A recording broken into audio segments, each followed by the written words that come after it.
Hi guys, good evening to everyone. Now it's January 3, 2026, Saturday. So happy weekend to everybody. And also shining, shimmering, splendid Happy New Year 2026 to everyone or to everybody or to the whole world. Hey, charot. As you can see guys, andito ako ngayon sa koi fish pond ko guys. Ito po ang mga pets ko guys. Yan. At ito po ang koi fish pond ko guys. Simple, small, butterball. Maliit lang siya guys. And by the way, hello pala sa mga fish keepers dyan. Good evening and happy fish keeping.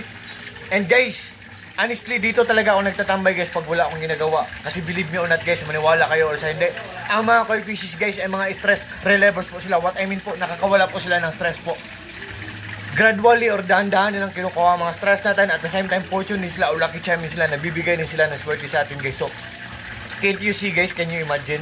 Isn't it amazing? Isn't it surprising? Isn't it exciting? What can you say guys?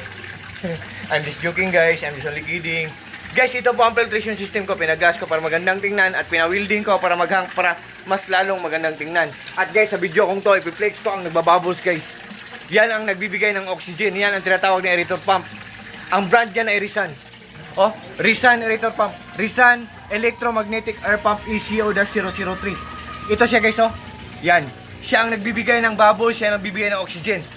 Ang lakas-lakas niya guys, oh. Pero sa sobrang lakas niya guys, matipid lang siyang kumain ng kuryente. Sa sobrang lakas niya, ang daming bubbles na naproproduce niya o nakikreate niya. At the same time, ang dami ding mabibreathe ng oxygen na mga isda natin sa pond natin o sa aquarium natin. At nandyan sa link ko guys, I hope maniwala kayo sa product na nire-recommend ko, Risan Aerator Pump guys, kasi meron kami solar power system setup.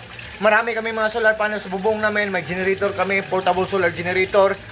May monitoring, nalalaman namin or namomonitor namin ang isang gadget kung matipid lang kumain ng kuryente ang isang gadget, kung good ang kanyang quality at wala kaming binabayaran na electric bill every month guys, kasi solar lang napapandar sa lahat ng mga appliances namin sa buong bahay namin at solar lang napapandar sa lahat ng gumagana dito sa koi fish pond ko. Sa lahat ng mga friends ko, thank you po sa trust po at sa support. God bless po sa ating lahat or God bless us all and that's all.